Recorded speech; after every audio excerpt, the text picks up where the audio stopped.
à tous, c'est Greco. Dans la vidéo précédente, nous avions vu le mode objet, et dans celle-ci, nous allons voir l'edit mode, ou le mode édition. Alors, quelle est la différence entre ces deux modes? Le mode objet permet d'agencer la scène, déplacer vos objets, les uns par rapport aux autres, gérer la caméra, l'intensité de la lumière, etc. L'edit mode va vous permettre de sélectionner un objet et de lui changer sa forme. Passons donc en edit mode. Voilà. On aurait pu tout aussi bien appuyer sur la touche Tab. Vous avez trois modes à connaître. Le mode vertex, pour accéder aux vertices, les points. Le mode Edge, pour accéder aux arêtes. Et le mode Face, pour accéder aux faces. Nous, on va rester sur les points pour l'instant. Là, comme on a sélectionné en Edge, on a les deux points ici qui ont été sélectionnés, d'accord? Donc, souvenez-vous de GRS, Grab, Rotate et Scale. Ils sont toujours d'actualité, même dans le mode Edit. On peut donc faire aussi des sélections multiples avec Shift, clic droit. Donc là, j'ai les deux edges, j'ai l'edge et donc les deux points sélectionnés. Je fais clic droit, Shift, clic droit, Shift, clic droit, ok, Shift, clic droit. Je prends celui-là aussi, Shift, clic droit. Maintenant, je me mets vue de dessus, je fais un petit G pour vous montrer et je déplace. Je me remets comme ça. Vous voyez? Pour tout désélectionner, on appuie sur A. Pour resélectionner tout, mais la totalité des points, on appuie sur A. Là, on est en edit mode. Je fais Shift A et on rajoute une UV sphère que l'on va déplacer de suite. Alors regardez, on va se rapprocher, on fait point pour naître. Et là, on est sur le point. Vous avez vu? Je vais appuyer sur A pour avoir tout l'objet. Qu'est-ce qui se passe? Ça me prend aussi le cube. Pourquoi? Parce qu'on est en edit mode. Et en edit mode, tout ce que vous créez en plus, en Shift A, fait partie de l'objet sur lequel vous travaillez actuellement. Ok? On aurait dû se mettre, admettons, en mode objet pour séparer la boule. Mais là, il n'y a que dans l'outliner, il n'y a que le cube. La boule fait partie du cube. Il y a quand même un moyen de n'accéder que à la boule. Pour ce faire, vous appuyez sur le point, sur un point, peu importe lequel de la boule, et vous faites L. Link. Et là, on n'a que la boule. Donc nous, ce qu'on veut, c'est la séparer du cube. Du cube, c'en est plus un, mais bon, vous m'avez compris. On appuie sur P et séparation par sélection. Maintenant, la boule est bien séparée du cube. Et on le voit ici, elle est là.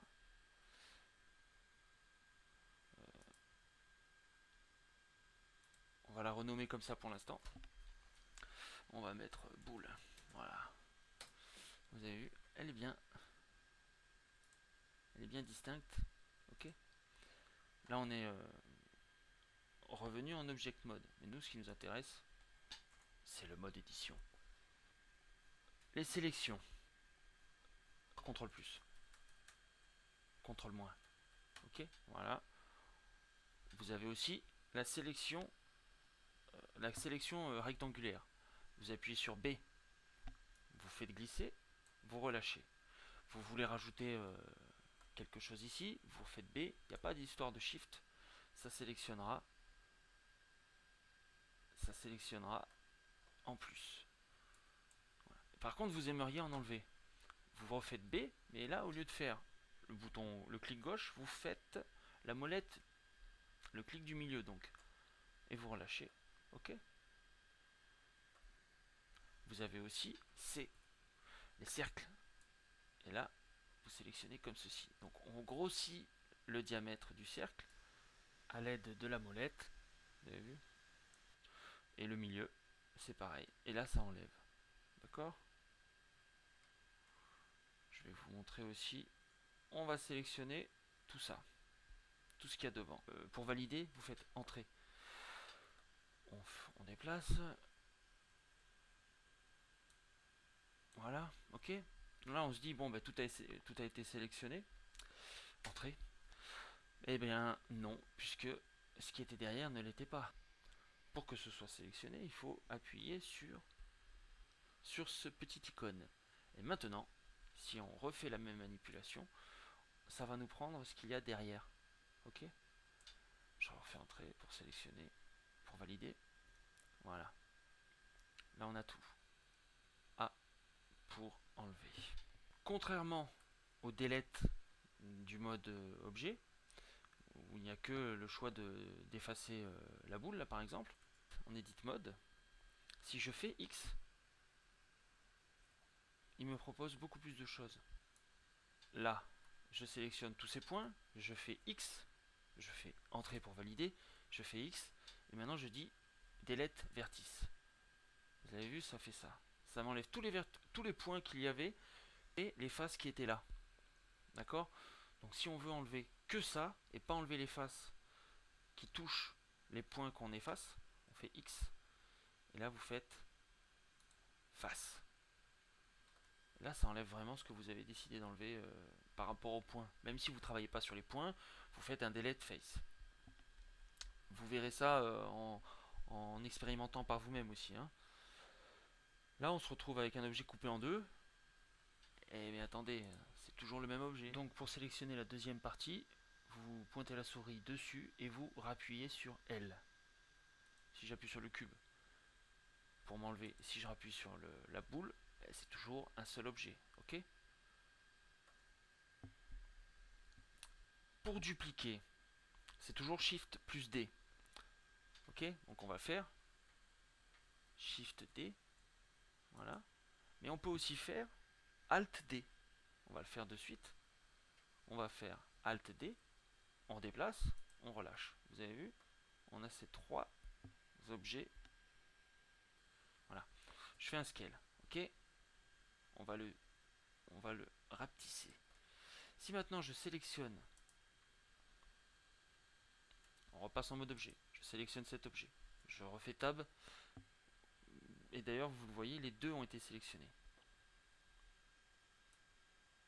Pourtant, ils sont deux. On est d'accord? Mais en faisant un Alt plus D pour dupliquer, j'ai créé en fait une dépendance. Et ces deux objets qui sont pourtant bien distincts auront des caractéristiques qui se modifieront autant sur l'original que sur le nouvel objet. Le Alt permet de cloner, et si ensuite par exemple vous avez admettons cloné 10 fenêtres, vous ne faites des modifications que sur l'une d'entre elles et ça répercutera sur les autres, même si ce sont des objets distincts.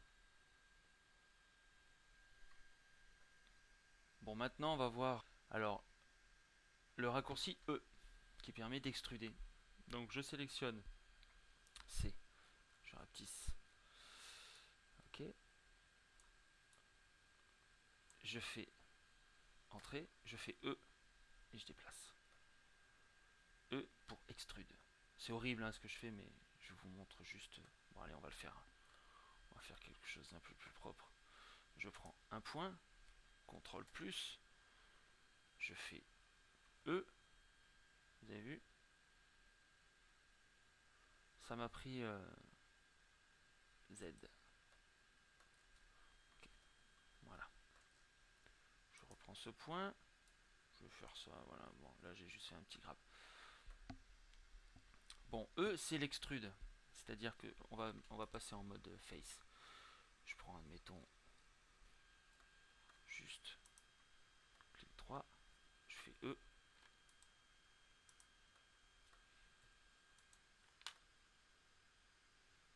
L'extrude. E extrude. On voudrait rajouter des loop cuts. Qu'est-ce qu'un loop cut? Un loop cut c'est CTRL R. J'utilise la molette vers le haut pour augmenter, vers le bas pour diminuer. J'en veux 2. Et je clique une deuxième fois pour bien pour les poser où je veux. Voilà. Je vais faire... les loop cuts, c'est juste des arêtes que l'on a rajoutées qui font le tour complet de l'objet dans le sens que l'on a décidé. Hein. J'aurais pu faire un loop cut dans un autre sens, je vais vous le montrer après. Donc là, je fais S. Voilà. Si je veux faire bouger, je fais comme ça. Ok. Refaisons un loop cut. Vous avez vu là, il est horizontal, mais je peux le faire vertical. Ici. Voilà. Il ne me prend pas au-dessus parce que je n'ai qu'un seul point ici. Il aurait fallu qu'il y ait le même nombre de faces au-dessus, comme un cylindre. Donc là, on va faire G. Et on va déplacer. C'est horrible. Voilà, c'est pas grave.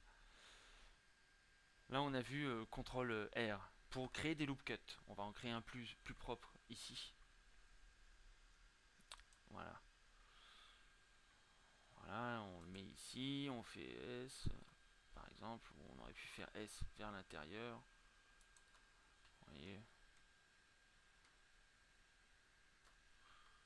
Sur Z, j'appuie sur Z pour passer en fil de fer. Je rappuie sur Z là. Vous pouvez choisir un loop cut. Là, on en a créé un, mais on peut aussi en choisir un. Pour ça, si vous faites un clic droit, là on est sur les edges. Si on se met sur les points, on va pas faire. Voilà, regardez, on va se remettre en non visible, les faces arrière non visibles. Ici, ok. On va pas faire shift droit, shift droit, shift clic droit, tac tac tac. Ah, c'est long, c'est laborieux. Alors c'est possible, on peut, mais bon. Il y a une autre façon de faire. Vous faites, on reprend, admettons, je clique ailleurs, je fais A pour désélectionner complètement. On va repartir de là. On fait Alt clic droit. Vous avez vu? Ah, ben moi je voulais cette arête, ce loop cut. Eh bien, il faut se mettre uniquement sur celui qui nous intéresse. Et si vous mettez sur le point, ça vous prendra la verticale. Bon, je me serais mis là. Ça m'aurait fait pareil. Bon, moi ce qui m'intéresse c'est le loop cut horizontal. Je me mets au milieu. Voilà. Si je veux aussi celui qui est vertical, je fais Shift, Alt, clic droit. Ok. Et je sélectionne ceux qui m'intéressent. C'est pas un souci. Tout est modulable. Morceau là. Ok. On peut faire encore un extrude différemment. Je n'appuie pas sur E, j'appuie sur CTRL et clic gauche. Alors là ça rame. Et vous voyez, comme ça rame. Et je relâche, et je relâche. Enfin, je relâche. Je fais CTRL E, CTRL. Qu'est-ce que je dis? Je fais CTRL clic gauche, CTRL clic gauche, CTRL clic gauche. Et ça m'extrude à l'endroit où j'indique CTRL clic gauche, CTRL clic gauche. Ça, c'est une autre façon d'extruder. C'est magnifique. Il y avait ça et le proportional editing. Ouais, on va tout enlever parce que vous comprendrez pas sinon. X, on se remet mode objet. X, delete. Vous avez vu, ils étaient liés et pourtant on en a effacé qu'un seul. Bon, on efface le deuxième, c'est horrible. Voilà. Allez, point. Voilà, on est sur notre petite étoile de la mort éclatée. J'en étais où? Ah oui, le proportionnel editing. Moi je fais le raccourci, je me remets en mode edit, j'appuie sur O. Maintenant j'appuie sur grab et je rapetisse sa zone d'influence, ok. Alors je vais sélectionner un point, j'appuie sur G et regardez, quand je le déplace là, la zone d'influence faisant moins de la taille, enfin n'englobant qu'un seul point, je ne bouge qu'un point. Si j'augmente sa zone, regardez, d'un coup ça me lie tout ce qu'il y a autour. Ok, je relâche et ça rend les choses souples. Je reprends un seul point, j'ai fait G mais j'aurais pu faire rotate. Si je fais rotate sur une surface moindre, on n'a que ce qui est concomitant qui bouge, ok. Et si j'agrandis, ça prend tout. Après en plus si je tourne moi, bon, ok. C'est l'édition proportionnelle. On a à voir encore les modifieurs, et parmi les modifieurs, c'est ce qu'on a vu très rapidement avec Subdivide. Donc je vous dis à un prochain tuto sur les modifieurs, et ne vous inquiétez pas, on va pas faire que de la théorie, on va passer, donc ça c'était le tutoriel numéro 4. Le tutoriel numéro 5, ce sera les modifieurs, ainsi que la commande W qui permet d'accéder à différents outils, accessibles également dans le toolshelf. Et dans le tutoriel numéro 6, on va passer à de la pratique et on va modéliser à proprement parler. Et nous modéliserons directement un vaisseau spatial. Je vous remercie et à très bientôt.